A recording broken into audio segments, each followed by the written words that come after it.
Hello students, how are you? I hope you all are fine and safe at your home. I am Vikas Ranjan, PGT Biology from KBONGC Ankleshwar. We are discussing chapter number 4 of unit reproduction. The name of the chapter is reproductive health. We have already discussed that what are the problems and strategies related to the reproductive health. We have already studied different birth control methods, that means contraceptive methods. Today we have to discuss another important term, some other topics like medical termination of pregnancies, after that sexually transmitted diseases, and finally infertility. So let's start the first topic, medical termination of pregnancy. So how can we define it? Intentional or voluntary termination of pregnancy before full term is called medical termination of pregnancy, MTP, or induced abortion. Suppose pregnancy achieve होती है, full time पूरा नहीं होता, यानी gestation period पूरा होने के पहले अगर इंटेंशनली या वॉलंटरली मतलब जानबूझ करके अगर उस प्रेगनेंसी को टर्मिनेट किया जाता है, ख़त्म किया जाता है, then this type of termination is known as medical termination of pregnancy, MTP, और induced abortion. MTP has significant role in decreasing population. MTP population decrease करने में significant role play करता है. It accounts for 1/5 of the total number of conceived pregnancy. जितनी भी pregnancy achieve होती हैं उसमें से 1/5 लगभग क्या होता है, मेडिकली टर्मिनेट करा दी जाती हैं. तो इसका मतलब कि जितनी भी प्रेगनेंसी अचीव हो रही है उसका 1/5, ये ह्यूज नंबर है. दैट मीन्स ये पॉपुलेशन को कंट्रोल रखने में एक बड़ा हेल्पफुल मेथड है. MTP are use to get rid of unwanted pregnancies and the pregnancies which could be harmful और फेटल टू द मदर और to the foetus both. MTP unwanted pregnancy, कई बार कपल नहीं चाहते, इसके बावजूद प्रेगनेंसी रह जाती है, प्रेगनेंसी अचीव हो जाती है. तो अनवांटेड प्रेगनेंसी को हटाने के लिए या वैसी प्रेगनेंसी जिसमें मदर या डेवलपिंग फिटस या फिर दोनों को खतरा है, वैसी प्रेगनेंसीज को टर्मिनेट करने के लिए भी MTP काफ़ी ज़्यादा हेल्पफुल है, MTP का यूज़ किया जाता है. अब सवाल ये उठता है कि MTP कब तक सेफ है. गेस्टेशन पीरियड 9 मंथ का है, तो क्या कंप्लीट 9 मंथ के पीरियड में कभी भी MTP कराया जा सकता है? आंसर होगा no. MTP are safe up to 12 weeks, केवल 12 weeks. That means first trimester, पहले 3 महीने में प्रेगनेंसी के फर्स्ट ट्राइमेस्टर तक ही ये सेफ है. इसके बाद अगर कोई MTP करवाना चाहता है तो इट में कॉज सीवियर प्रॉब्लम्स, यानी कि ये सेफ नहीं होगा. गवर्नमेंट, ये डेट आपको याद रखनी है, Government of India legalised MTP in 1971. Government of India ने इसे 1971 में लीगलाइज कर दिया. Legal restriction only to reduce female foeticide.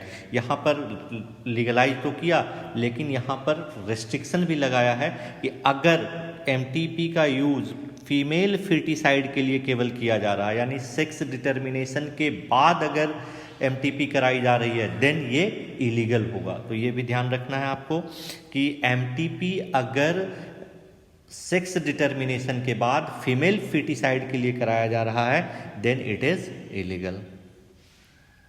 Now move to the another topic, that is sexually transmitted diseases. Very important topic for your coming examination. Definitely यहाँ से question पूछे जाते हैं. Sexually transmitted diseases क्या हैं,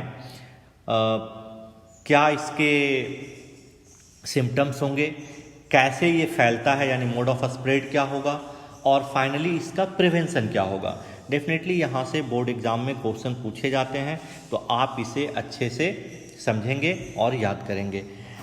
diseases which are transmitted through sexual intercourse with infected person are called sexually transmitted diseases, और इसी का नाम है वेनेरल डिजीजेज और रिप्रोडक्टिव ट्रैक्ट इन्फेक्शन, शॉर्ट में RTI भी बोल सकते हैं इसको।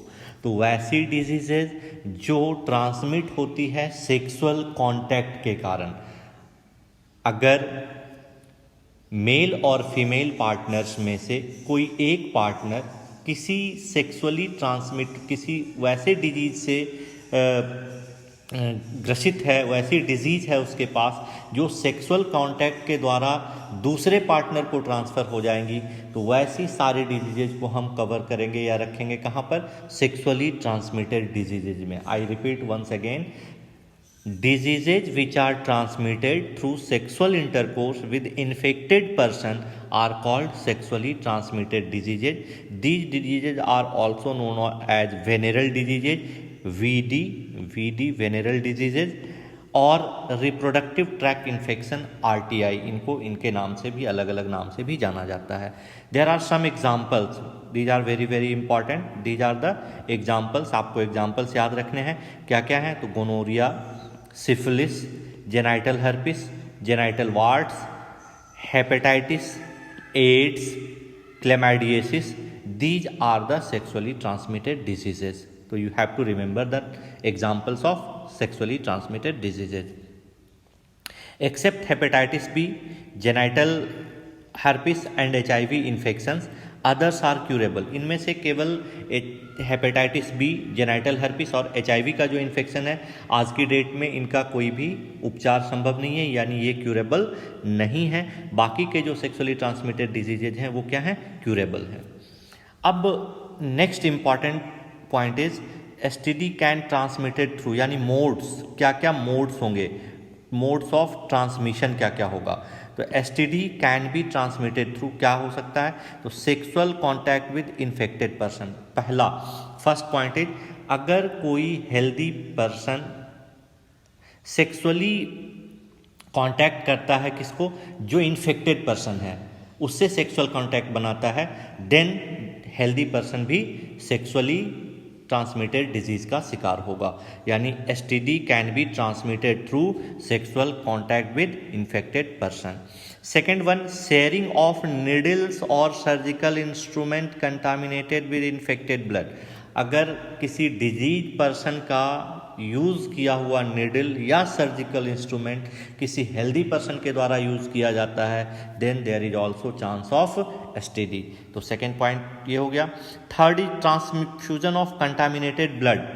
अगर कोई सेक्सुअली ट्रांसमिटेड डिजीजेज से ग्रसित है, उसको डिजीज है और उसका ब्लड किसी हेल्दी पर्सन को ट्रांसफ्यूज किया जाता है, then there is also chance of STD। And last, STD can also be transmitted from an infected mother to the fetus। अगर मदर इन्फेक्टेड है तो उसके डेवलपिंग बेबी को भी, जो उसके यूट्रस में डेवलप हो रहा है, उस बेबी को भी STD होने के चांसेज होंगे। तो these are the modes of transmission of STD। Next, what are the symptoms, क्या क्या सिम्टम्स होंगे, STD के सिम्टम्स क्या क्या होंगे। तो itching, fluid discharge, slight pain, swelling in the genital region, these are the symptoms। जो सेक्स ऑर्गन्स हैं उनमें ईचिंग होगी, वहाँ से फ्लूइड डिस्चार्ज हो सकता है, स्लाइट पेन भी रह सकता है और जेनाइटल रीजन में स्वेलिंग हो सकती है। अगर ये सारे सिम्टम्स दिखाई दें तो चांसेज है, देयर इज नॉट गारंटी नहीं कि ऐसा होगा ही, but there is chances of STDs। STD remains asymptomatic in female and remain undetected for long। ये खतरनाक इसलिए भी है कि ये लंबे समय तक, फीमेल्स में स्पेशली लंबे समय तक अनडिटेक्टेड होता है और लास्ट में जब ये सीवियर कंडीशन में पहुंच जाता है तब जाके डिटेक्ट हो पाता है, इसीलिए ये क्या है, काफ़ी डेंजरस है।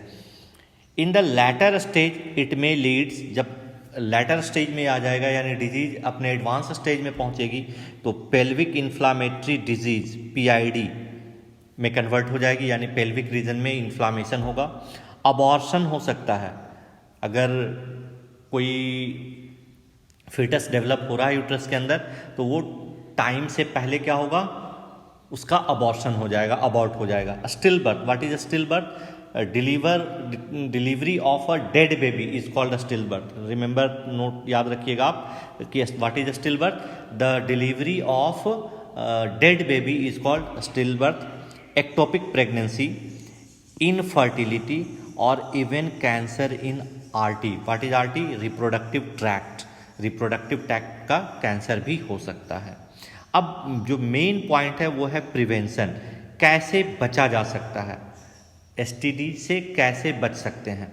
तो some points you must have to remember. Avoid sex with unknown partner या मल्टीपल पार्टनर। किसी भी अननोन पार्टनर के साथ सेक्सुअल कांटेक्ट नहीं बनाना है या मल्टीपल पार्टनर के साथ सेक्सुअल कांटेक्ट नहीं रखना है। Very very important point. Avoid sex with unknown partner और multiple partner. Always use condom during coitus. Sexual contact के दौरान ऑलवेज कॉन्डोम यूज करना है।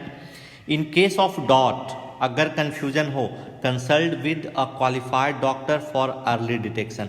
जैसे ही आपको थोड़े से सिम्टम मिलते हैं, इमीडिएटली आपको किसी क्वालिफाइड डॉक्टर से संपर्क करना चाहिए ताकि डिजीज की अर्ली डिटेक्शन हो सके।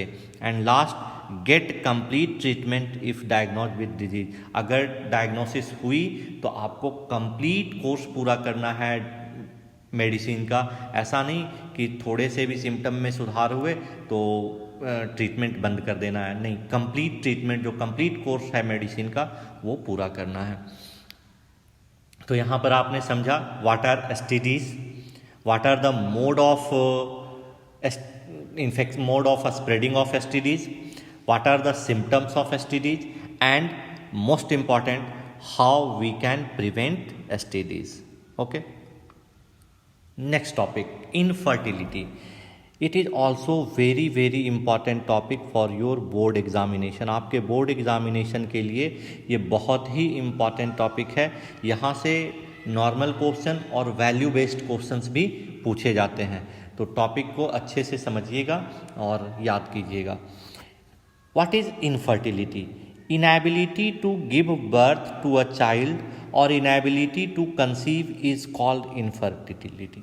अगर कोई कपल अपने बच्चे को जन्म नहीं दे पा रहा, यानी किसी भी कारण कोई भी हो, अगर किसी कपल को, दंपति को बच्चे नहीं हो पा रहे हैं, प्रेगनेंसी अचीव नहीं हो पा रही है, रीजन चाहे जो भी हो, then this condition is called infertility. I think you can understand। if a couple is unable to give birth a child or inability to conceive, then this condition is called infertility। the reason for infertility can be physical भी हो सकता है, sexual जो sex organs हैं वहाँ कोई problem हो सकती है, हेरिडिटरी प्रॉब्लम भी हो सकती है, कोई डिजीज के कारण ऐसा हो सकता है, अगर कपल में से कोई एक ड्रग यूज़ करता है वो भी एक कारण हो सकता है, और साइकोलॉजिकल भी हो सकता है। तो these are the reasons for infertility. क्या क्या रीजन्स हैं? फिजिकल रीजन भी हो सकता है, हेरिडिटरी भी हो सकता है, कोई डिजीज भी हो सकती है, यूज ऑफ ड्रग्स भी हो सकता है, और इवन ये साइकोलॉजिकल भी हो सकता है। Most important, problems of infertility may be in male और फीमेल। ऐसा नहीं कि इनफर्टिलिटी केवल फीमेल में होगी, इनफर्टिलिटी मेल में भी हो सकती है, यानी कारण मेल में भी हो सकता है और फीमेल में भी हो सकता है, यानी दोनों में हो सकता है, दोनों में से किसी एक में भी हो सकता है। Infertility clinic can diagnose and correct the cause of infertility. There are so many infertility clinics are running nowadays. आज की डेट में हर शहर में लगभग इनफर्टिलिटी क्लिनिक्स हैं, जहाँ पर क्या किया जाता है, पेशेंट्स की डायग्नोसिस की जाती है और सुटेबल ट्रीटमेंट दिया जाता है ताकि इनफर्टिलिटी दूर हो सके। तो infertility clinic can diagnose and correct the cause of infertility. In case there is no correction. अगर सपोज डायग्नोसिस की गई